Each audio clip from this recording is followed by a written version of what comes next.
Hello Timinatics, welcome back to my channel. For today's video, we're going to cook instant ramen self-heating hot pot. And what makes this special is that we can cook without using fire nor hot water. So without further ado, let's get started!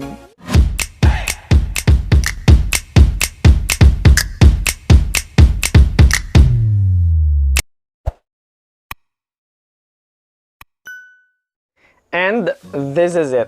I bought this online on Shopee for 350 pesos. Meron namang mas mura like 150 pesos, pero marami nagsasabi na hindi ganun kasarap yun unlike this one. This one. Mas masarap daw ito. So malalaman natin kapag naluto na nga natin ito. Na-remove ko na nga ang plastic cover and buksan na natin.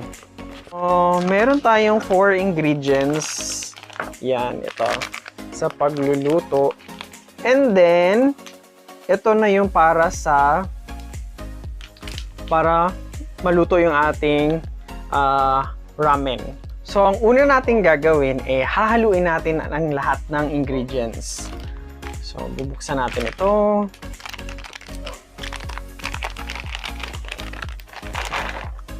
So, nandito ang noodles.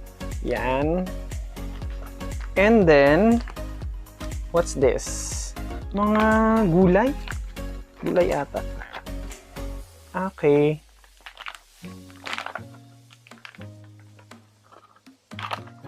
Yan. Bango.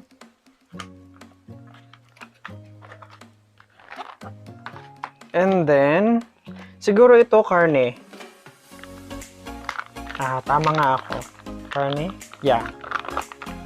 So, this is the beef. Since ang flavor ng pinili ko ay beef mala. And the last ingredient, siguro ito na yung seasoning niya. Oil. Chili oil, I think. Uy, sarap. So, sa instruction pala, chinek ko kanina sa translation. Yan, ang nakalagay pala dito. Add drinking water dito sa mayroon siyang indicator. Itong linya na ito.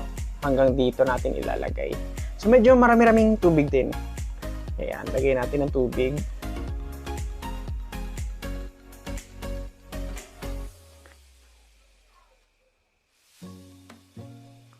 Yan. Okay na ito. And then, yung nakita ko pala kanina na 260 ml ay ito pala ang ilalagay dito para sa heating bag. So, bubuksan na natin.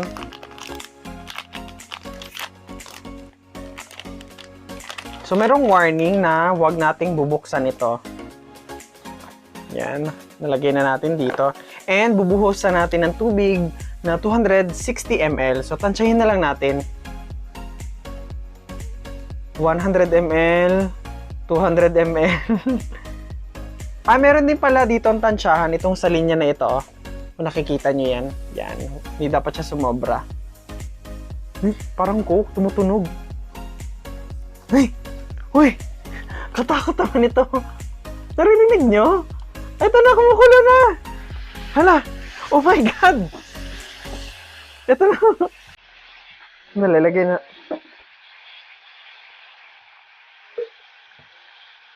Kumukulo siya. Lagay na natin to para maluto. Yan. Ilalagay natin to for 15 minutes. And then, yan, tatakpan natin para maluto siya. Yan.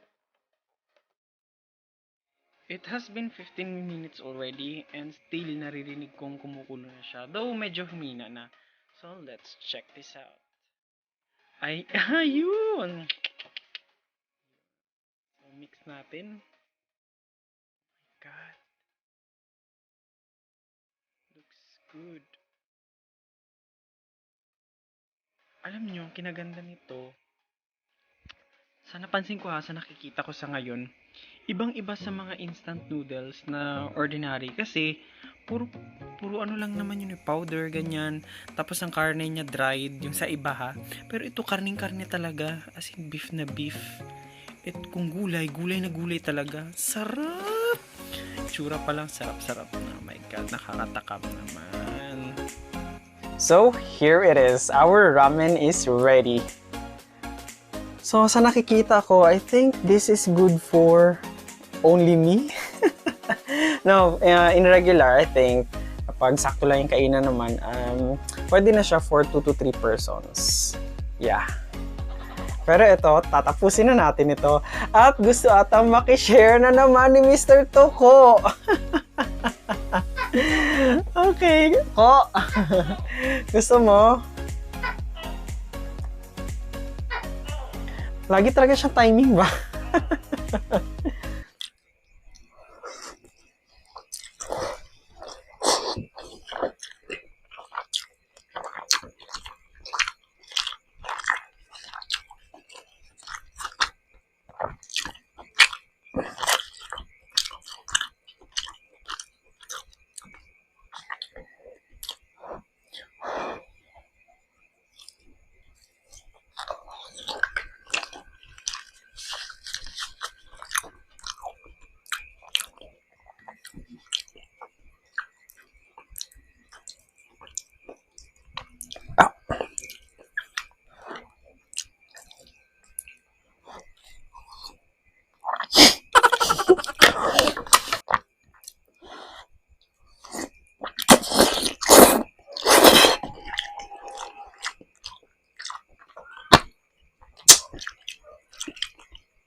Ang masasabi ko dito, yung gulay niya masarap. Yung karne niya masarap. Pero, ang sumira ng ramen na ito, yung sabaw niya. Alam nyo, parang kang kumakain ng overpower yung star anise na amoy. Hindi ko siya kayang ubusin dahil sa ganung aroma na parang punong-puno ng star anise. Yeah, sayang. So, kung o-order kayo, I don't recommend this mala, beef mala flavor. I really don't like it. I don't know why sa Shopee na nagsasabi sila ng masarap. Siguro sa panlasa lang nila yon or pang-prank lang nila. Pero hindi. Yun ang lasa niya. Punong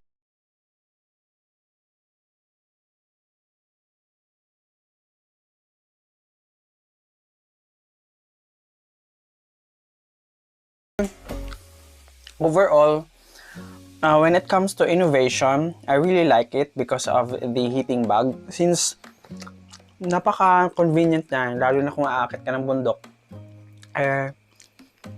makakaluto ka kahit walang burner or kung yung butane. So, kahit hindi ka na magdala ng mga ganun, kayang-kaya mong magluto sa bundok. Yung mga overnight na pagstay sa bundok.